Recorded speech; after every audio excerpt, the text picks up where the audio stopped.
This is no big deal. If you're watching this, you're probably new, so welcome to this amazing game. Let's just get right into this tutorial. We're gonna be starting off with the objective and basic info. First things first, the game consists of 3 teams, Alamont, Bergman, and Halfwell, who all have their own respective bases on the map and are also at different locations. Whenever the day ends, there will be a phase where you get to choose what team you're on. Teams don't have advantages over other teams, other than maybe base location, which doesn't matter that much. So just choose whatever team you like. I'm usually on Alamont. But yeah, all the teams also have their own lore, which I'll just be putting on screen. You can pause if you want to read it. But yeah, the basic game mode is transaction, where the 3 teams, 2 of the 3 teams will spawn with a random amount of cash. Let's say you're getting $2,000 for the project. The project is what you are trying to buy from another company. And you can see your objective by looking up on the whiteboard or the objective board, which let's say you're getting 2,000 cash for the project. That means you will spawn with either like 0 cash or 4,000 cash. The average would be 2,000, which is 2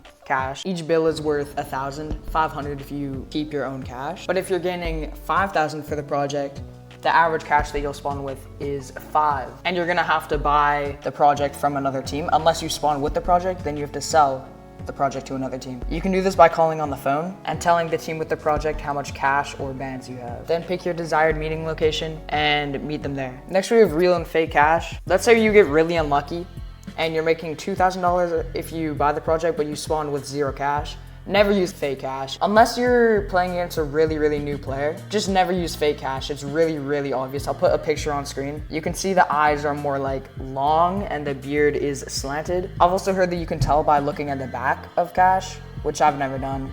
But yeah, it's really noticeable. Then we have how to get like cash or the project. Let's say you buy the project from Bergman. You don't just hold the project in your inventory to get money. You have to bring the project to your base, specifically in the main room, the room where the objective board is and the room where you spawned in.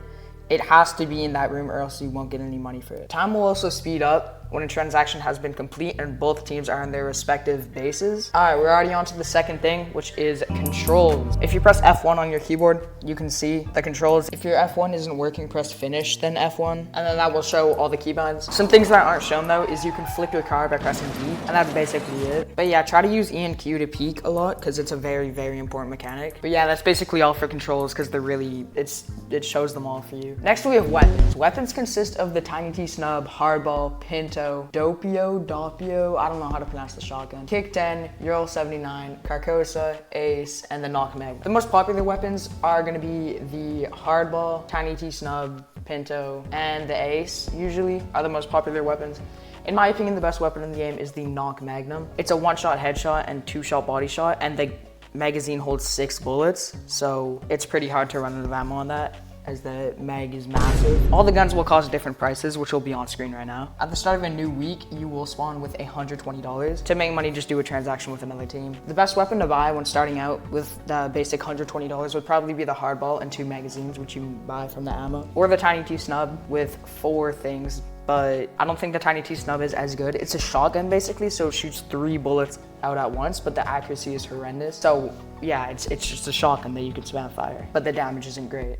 So I would go with Hardball for maximum accuracy. Before we have how to aim, I already made a how to aim tutorial, which will be shown at the end of this video. But pretty much, I'll just do a pretty quick recap. It'll definitely be missing some of the harder and longer things to explain, which you can click on that video right here. But pretty much, never hold fire. Whenever you spam fire or hold fire, your bullets will just fly up. So try to tap fire and you'll get a lot better accuracy. There's big bullet drop, so just aim your gun a little bit higher than your enemy. The crosshair is not always right and it will usually lie. Always use cover. Like if you have cover, just use E and Q to peek corners, and it's really hard to shoot someone when they're using cover. Also, never move while shooting or else your barrel also moves with your arm. So whenever you move, it completely messes up your aim and it's basically impossible to hit your shots. So just don't move while shooting. Also, try to aim for the head as it takes 3 shots from a hardball to kill someone by shooting them at the head, and 6 shots to the body to kill someone with a hardball. The damage system is pretty weird in this game. Like, let's say you shoot someone 5 times in the chest, then you shoot them twice in the head, they're still alive. But if you shoot someone 6 times in the chest and no times in the head, they're dead. So damage does not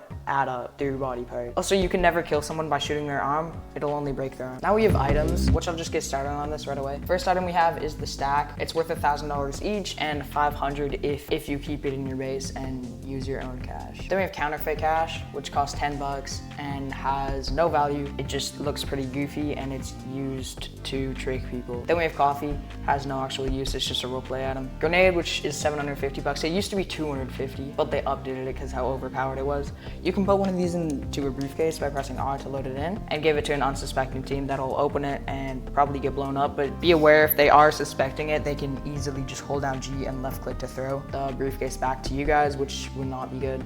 Then we have the phone, it's just for communication.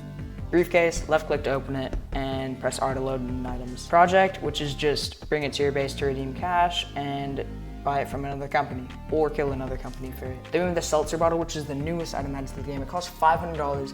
You cannot store it in your inventory, you can only hold it in your hands, and the team that you give it to, when they keep it in their base, both teams will get $1,000. So let's say you're Alamont and you give Bergman the seltzer bottle, you and Bergman will both get $1,000. But again though, be wary, one of your hand slots are gonna have to be used, which means no reloading. You'll have to drop the seltzer bottle to reload, which can take some good time. Then we have the map and meeting locations, which there will be a visual on screen. The green areas mean landmarks and like where dead drops can happen, which I'll be talking about dead drops later. But this is basically the main meeting spots that you'll choose with other companies. I'll just really quickly talk about meeting spots. Always choose one of the green things on the map, or the other team might not know. You can see all the bases on the map that's on screen right now, and it's best to choose something that's far away from the team that you do not want to interfere with your trade. The most popular meeting locations are Aloha Burger, Spades, and Vera. Okay, now back to the map. The yellow areas are just locations on the map. They're not actually labeled in the game. They just exist. They're good places to hide projects and like maybe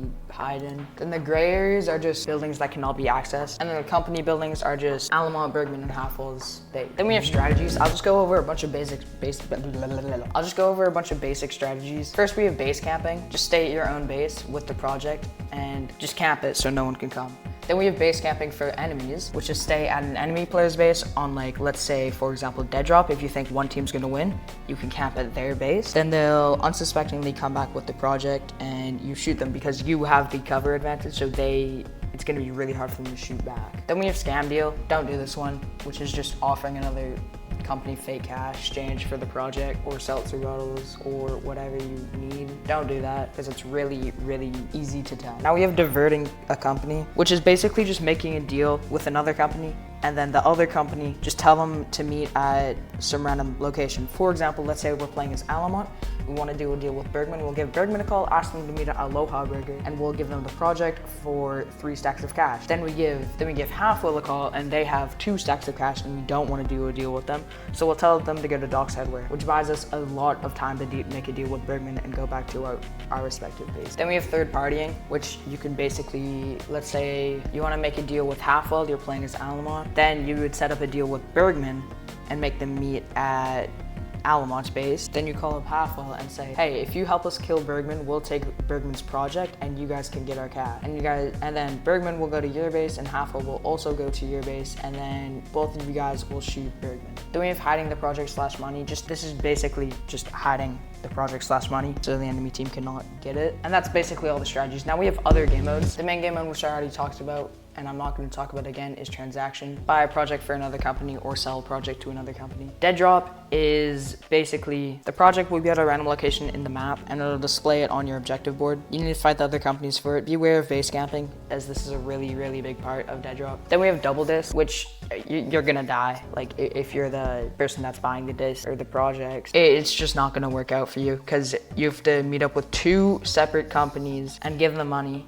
And keep in mind, you have a bunch of money and you're splitting it 50-50 between 2 companies. So think of that. Let's say you're Halfwell and you're trading with Alamont. I'm pretty sure you're gonna want all the cash instead of half of it. And yeah, 2 teams will get projects and 1 will just get a bunch of cash. Then we have acquisition. This is the newest game mode. It's a mix of transaction and dead drop. 2 teams will know the location of where the project is, and one of the teams that know where the project is will spawn with cash. And then basically the unlucky one who doesn't know where the location of the project is will also get cash. The one that does have cash and knows the location of the project could either just go for the project or make an actual deal with the company that doesn't have cash and knows where the project is. Well, yeah, that's all. Consider subscribing if you like this video, as I'm a small content creator. And click on this video if you want to learn how to aim, because the aiming tutorial in this video, I didn't really have much time to explain. So click here.